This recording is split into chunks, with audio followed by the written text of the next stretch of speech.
the ability to include people in the formal financial system becomes a business incentive as much as it is an impact incentive. We married the impact with our business strategy and communicated that to our stakeholders. So that was our message going to our shareholders. Check the box. They understood that the incentive was, oh, for a payments company, if I'm somebody who's buying shares in this company, I understand that the more people who, maybe not today or maybe not tomorrow, but at some point can transact in a payment system, that's good for me maybe as a shareholder.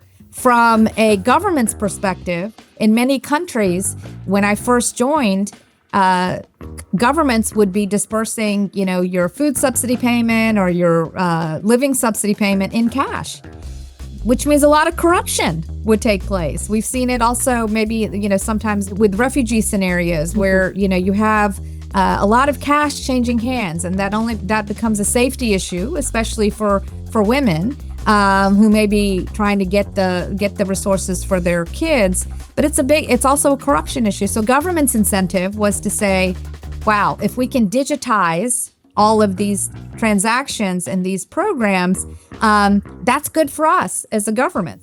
And then from a nonprofit's perspective, like an organization like a Mercy Corps, who may be helping refugees, their incentive is to ensure that the receiver actually gets what they're supposed to be getting, and that they're giving their donors a way to say, look, we're delivering on the promise that we make to you as donors to make sure that we make a difference in the lives of people. And then they're actually delivering with impact. So you can kind of see, English, how lots of different actors, but really trying to understand, okay, what are the incentives to ultimately create the impact that we all seek?